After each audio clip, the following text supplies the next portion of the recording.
How do you do, ladies and gentlemen? I'm your host, Truman Bradley. It's difficult to believe that while I'm sitting at this desk, this room is moving at the amazing speed of 66,000 miles an hour. That's the constant speed of the Earth as it moves around the sun. Yes, even while standing still, we're moving from place to place. A jet plane leaves New York at 12 o'clock noon, flying at the speed of 780 miles an hour, and arrives in Chicago at 11:55, 5 minutes before it took off, flying faster than the time difference between the two cities. Which brings us to our story concerning time and the man of tomorrow. No, this is not a man of tomorrow, nor some movie monster created to chill you. This is a gadget, an automatic man, a very useful experimental machine belonging to the Garrett Corporation and designed by a brilliant young engineer, Harvey Chapman Jr. of Glendale. Inside this machine there are hundreds of small motors, component parts of many airplane control devices, each with a capacity to replace certain human functions. What can this machine do? Handle dangerous chemicals.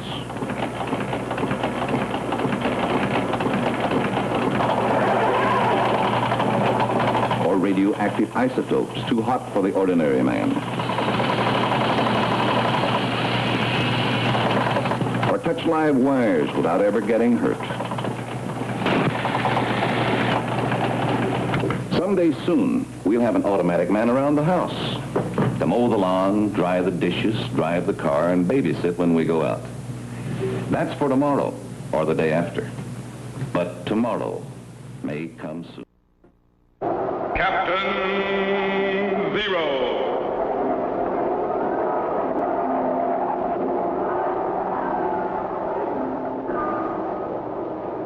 Captain Zero. Research explorer in time and space.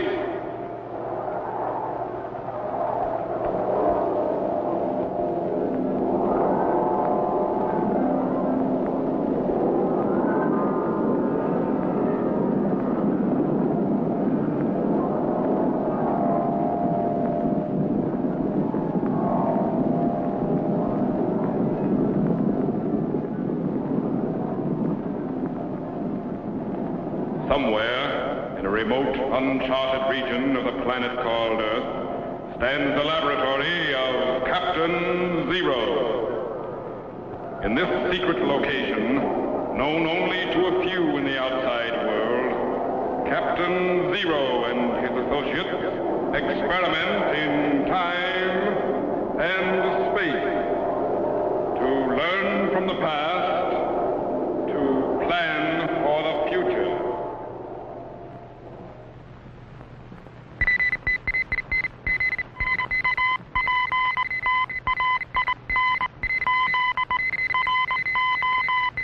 Contact has been established. We now transmit you direct to the laboratory of Captain Zero. Please stand by.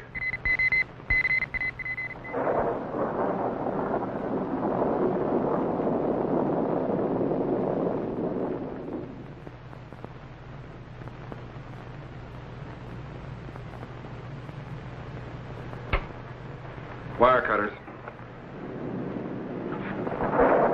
Seems to be a storm coming out. Nothing to worry about. We're well protected. Screwdriver.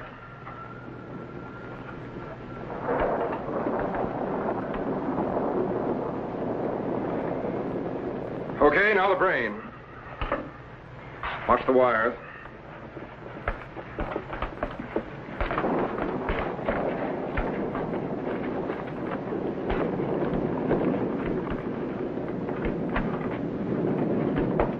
Set the clamps in the front. Sit here. Now the headpiece.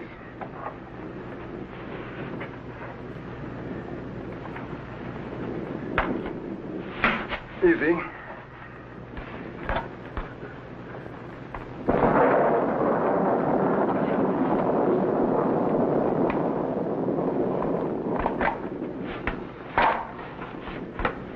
Well, that just about does it, Jet.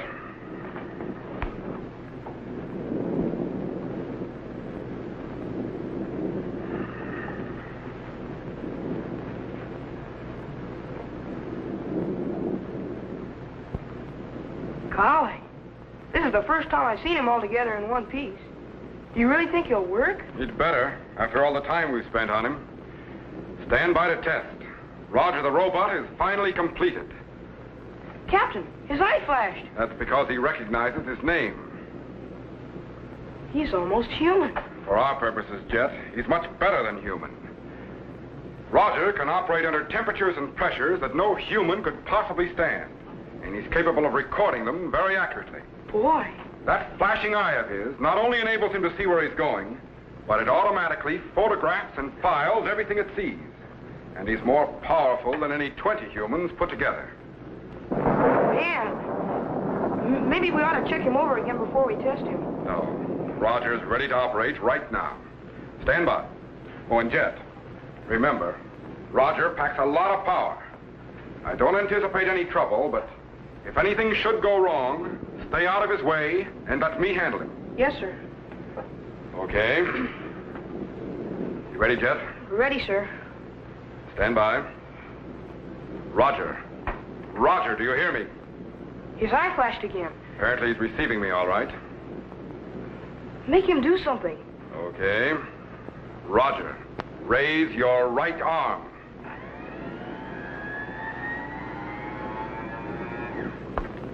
Lower it.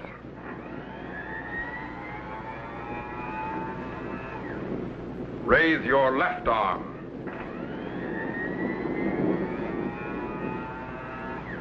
Lower it.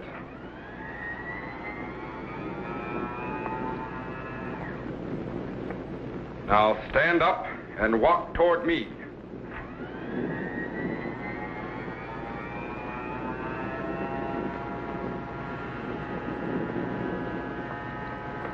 Stop. Now move to the setting panel, turn toward me, and stand at attention.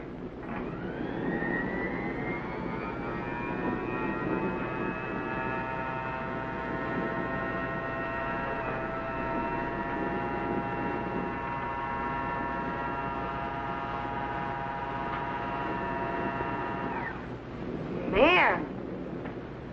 How does he know the setting panel from any other panel? He has a built-in memory bank that associates words with pictures. Roger, move back to the chair and sit down.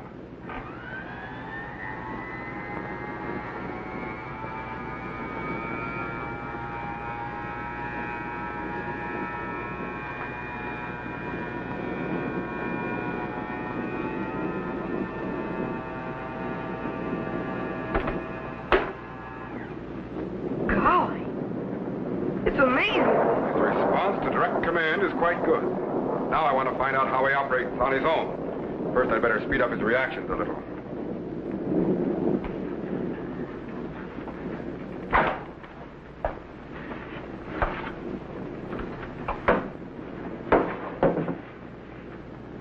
Captain, Yeah? what do you mean, operate on his own?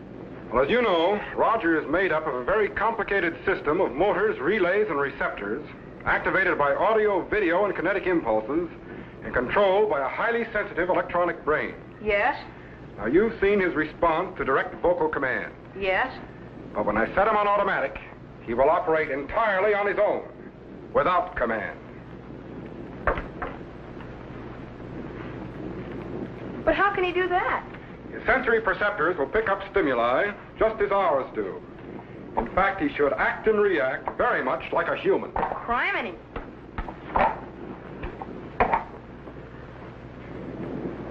Okay? We're all set. Now, there's no way of knowing exactly what he's going to do, or how he's going to react to you, or to me, or to the laboratory. You'll just have to watch him carefully. I believe he'll react as you or I would under similar circumstances. But whatever happens, let me handle him, and don't antagonize him. Yes, sir. Okay? Stand by. Roger. Roger, you are on your own.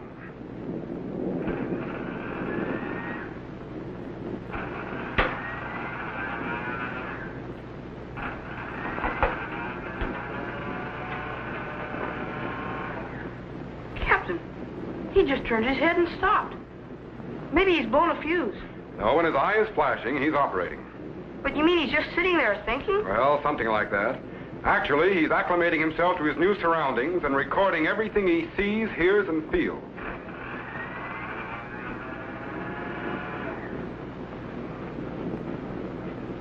Captain, he's looking right at me. He's probably comparing you to your picture in his memory bank.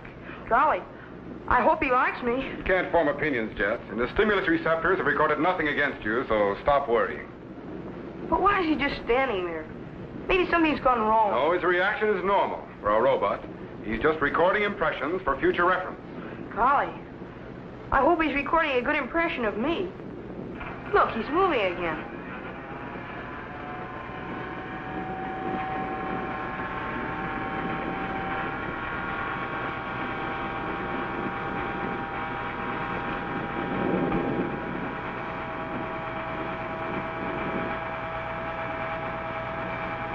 What's he doing now? Just recording what he sees and filing it under the proper category. You might say he's building up his memory.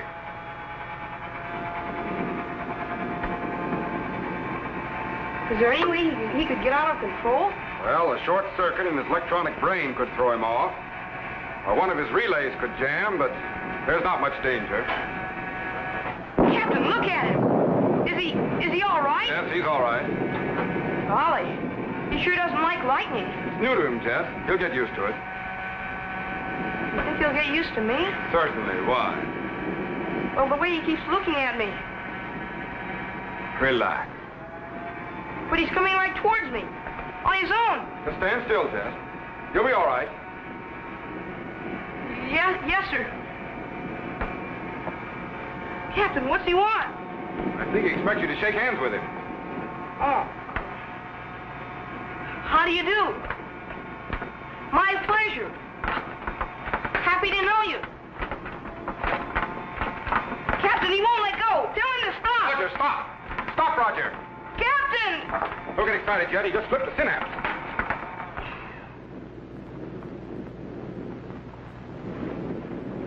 Man, after this, let's just have him salute. He just needs a little adjustment, that's all.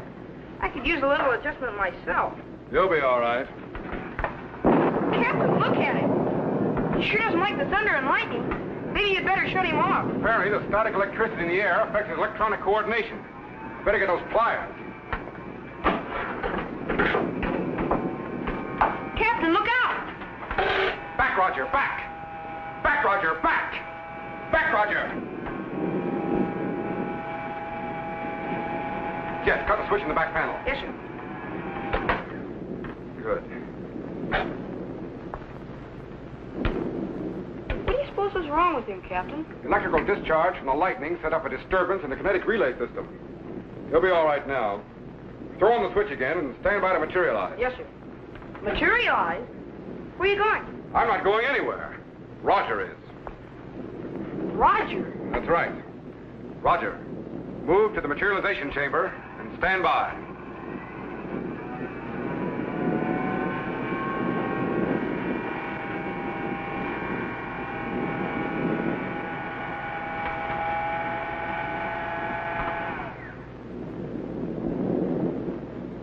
As I told you, Jet, Roger can operate in places where no human could possibly exist. He's built to withstand great extremes in pressure, and he isn't affected by intense heat or cold. He doesn't require oxygen as we do, nor will he be affected by cosmic rays or lack of gravity. In other words, Jet, Roger the robot is the ideal space explorer. And if we can materialize him to other planets, he'll be able to move along the surface while his photographic eye and other recording instruments transmit information to us direct. Boy! Hi, boys and girls. Greetings, fellow Z-men. I want to tell you how you can become a commissioned officer of the Zero Explorers in time and space and receive an official space passport and identification card. This passport entitles you to travel in accredited spaceships to any planet in our solar system. It also contains my official signature and photograph, as well as regulations for space travel and procedure for a rocket ship blastoff. Just send your name and address to me, Captain Zero, in care of this station. Your letter will be forwarded to my laboratory by guided missile, and I will immediately send you your official space passport and identification card. So, till we meet again, fellow Z-men, good luck in time and space. Be sure to be standing by when we again transmit you to this remote location on the planet Earth, where Captain Zero and his associates will conduct another experiment in time and space.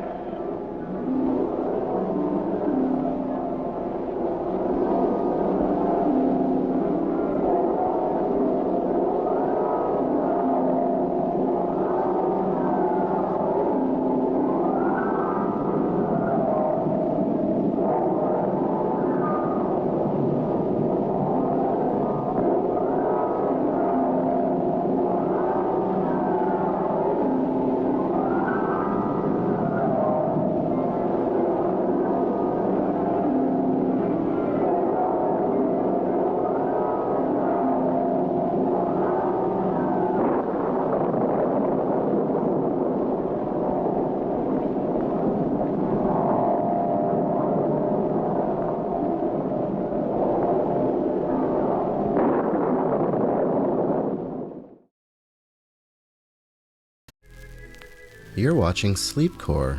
Pleasant dreams.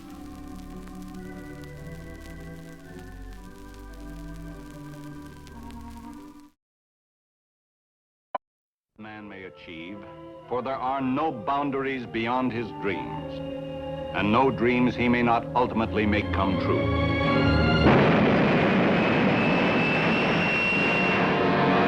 Destination, space.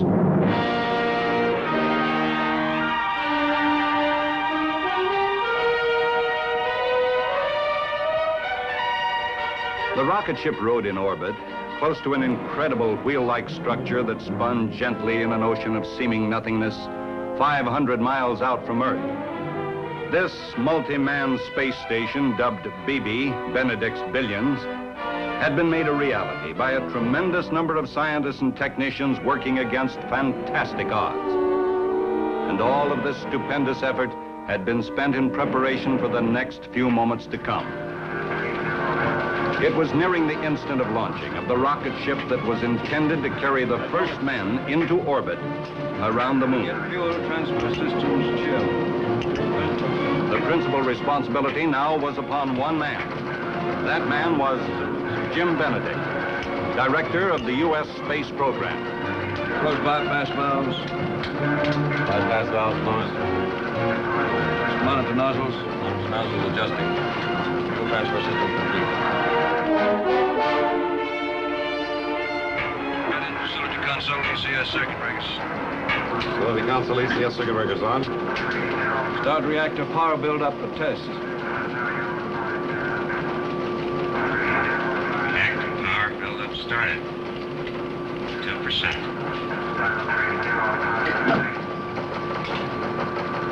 Again, heat exchanger instrumentation check. Heat exchanger instrumentation check begun.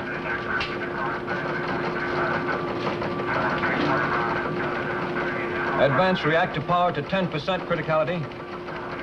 Reactor power advanced 10% criticality. I'm worried about you. Preset Vernier engines Firex to run position. Worried about what? When the engine's Firex preset the run position. Happy you're getting a mite for this sort of nervous strain. Young man, it makes me as happy as a sockeyed salmon swimming upstream. Program heat exchanger. Heat exchanger programming. Doc, do you have a confirm on rod control reading? Affirm. Criticality holding 10%. Gradient advance tracking curve. Dave, may we have a check on your stellar inertial platform stability? Locked up. Guidance tracking. Redundant systems in full sync.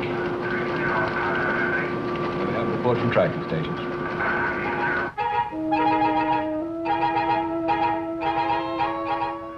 South Point, Island of Hawaii, ready for tracking. Solomon's, Bougainville, ready for tracking. Singapore, ready.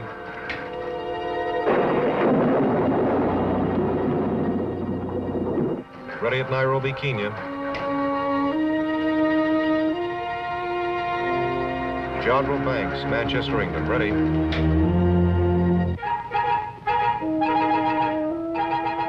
Villamil, Galapagos, ready to track.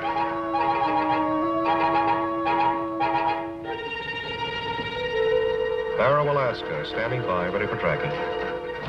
This is ground communication control. Dr. Andrews is ready. Dr. AA, do we have a confirm on manual override? Pre-programming vector to target on alternate emergency intercept courses. This is Dr. Andrews. Confirm programming. A Alpha, B Bravo, C Charlie, D Delta. Dr. Logan, do we have a confirm on alternate Vernier fuel calculations? Confirmed Vernier fuel calculations on alternates now telemetering for conditions K Kilo, L Lima, M Mike.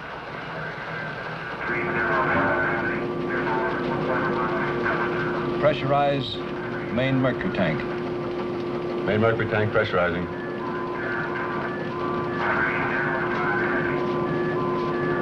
Pressurize auxiliary mercury tanks. I'll be glad when this one's over. You worry too much. It's the old story. Only two things can happen. It'll either be go or no go. If it's no go, only two things can happen.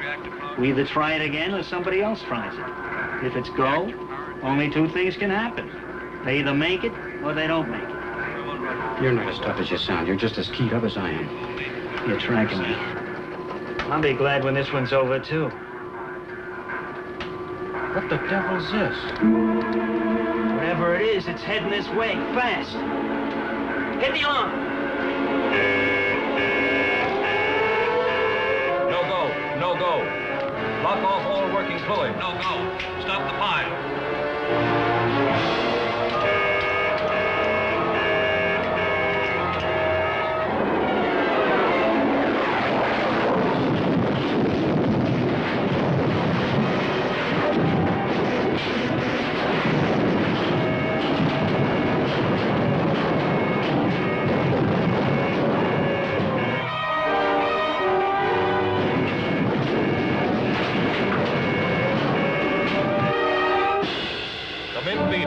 Come in, baby. This is ground communication control. Over. We've lost contact. GCC calling BB. This is Captain Schramm aboard rocket ship. BB in collision with meteoroid. Stabilize orbit. Stabilize orbit.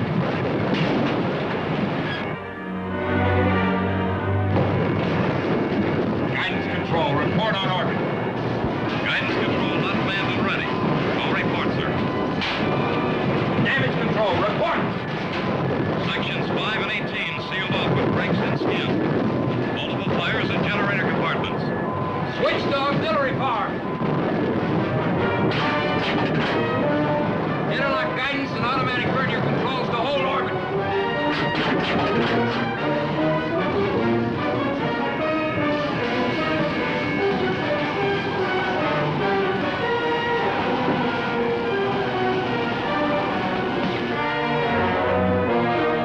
GCC calling BB. GCC calling BB. Come in, please. BB is pitching wildly, but seems to be sustaining orbit. If they go, what happens to us? All I'm worried about right now is them. Hey! Dolph! Come in, please.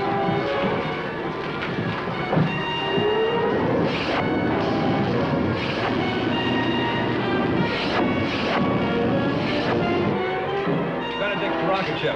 Dolph, Dave, come in. Can you hear me? Come in, please. Okay here, Jim. How about you? Some damage, but I think we're going to be all right.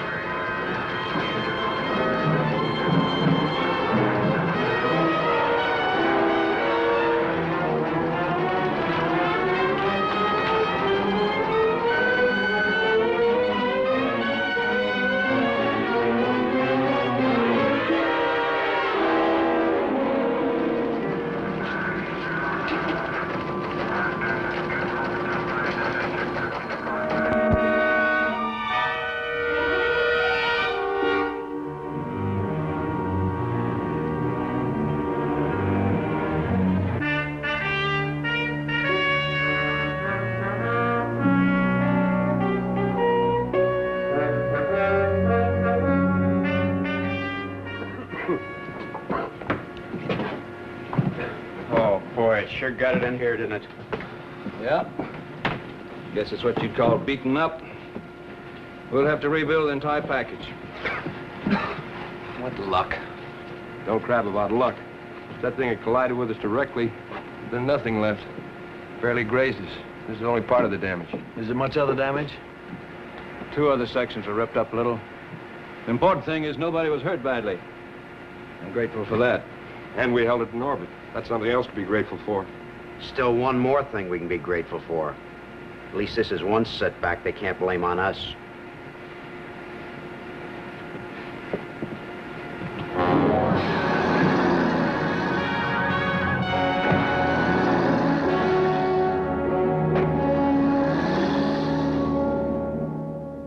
As director of the space projects, Benedict has done a great deal. But it's equally true that Benedict has promised even more. And the cost has been as spectacular as the achievements. Now we even wonder if that space station, popularly dubbed BB, or Benedict's Billions, is actually practical at all. Have Benedict and his experts realistically faced the hazards involved? Or have they been whistling in the dark? I could happily choke a guy like that. He's entitled to voice his opinion. He's making a lot of noise trying to get himself some headlines. He and people like him couldn't help the enemy more if they were paid agents. Listen to you two, you'd think that we were heroes to everybody but the politicians. From all report, the bulk of the press has been equally hostile all week. The prices we're costing them, they want success, not failure, regardless of cause. Excuse me, sir, but Washington is on the radio phone for Dr. Benedict. The communications officer said to tell you it's the White House.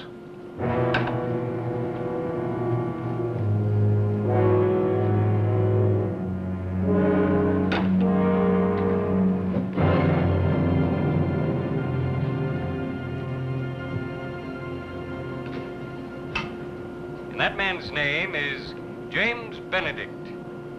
It's time the entire matter is investigated and reappraised. And it's my intention to have James Benedict subpoenaed by a special senatorial investigating committee on space.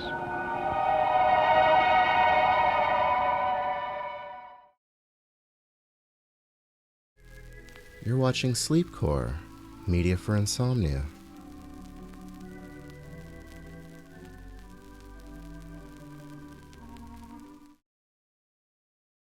With at least 2 billion stars in our universe, somewhere in deep space there are probably planets with civilizations built by living creatures, some peaceful, some warlike. From the distant Sapphire Galaxy, a ferocious race of creatures have set out to conquer our universe, beginning with the planet Earth. A nuclear war is imminent, the results of which will poison even the distant reaches of outer space, and planets such as this one, the Emerald Planet. Though they are fierce fighters when it comes to defending and protecting their way of life, the Emerald Men in the Marpet Galaxy are essentially creatures of peace. They realize, however, that the Cephirians' mad idea of conquest now threaten their very existence, and drastic steps must be taken to prevent this dangerous act of aggression. The High Council of the Emerald Planet is now deciding what must be done.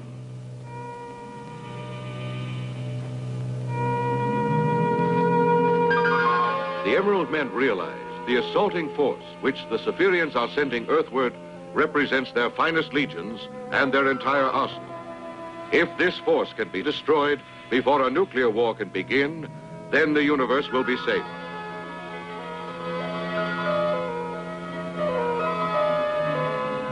The High Council agrees that there is only one way the Emerald Men may be able to achieve this. The scientists of the Emerald Planet have invented one of the most ingenious mechanisms the universe has ever seen. Called a globe meter, it is carried on the wrist. It enables the wearer to do 3 things: to fly through space, to detect radioactivity, and to speak and understand every language on the planet Earth. Finally, this great forum of the Emerald hierarchy reaches a decision. In order to save Earth from the invasion of the Cephirians, they once more must present the globe meter to one of their fellow creatures and send him to Earth. He is the creature known as Starman.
Starman's globe meter warns him that he is nearing a Spherian invasion ship, laden with weapons of deadly radioactivity.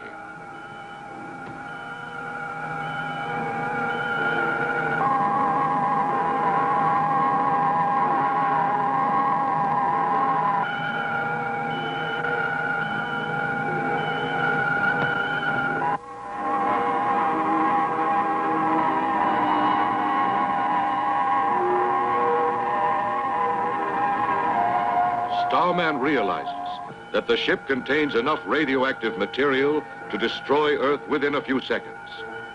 He knows that even though he may be killed, he must attack the ship.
As he flies toward the space station, Starman detects signals from the secret Spherian base on Earth.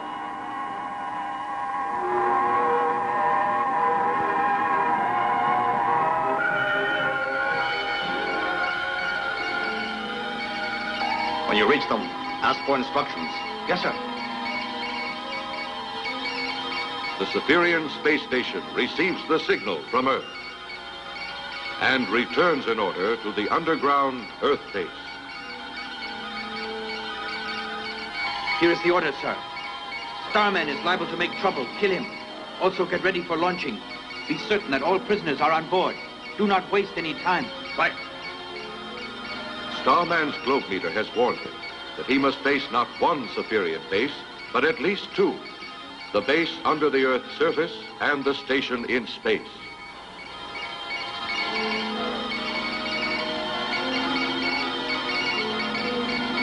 Starman, cross the electron net. Stop all sending until we can kill him.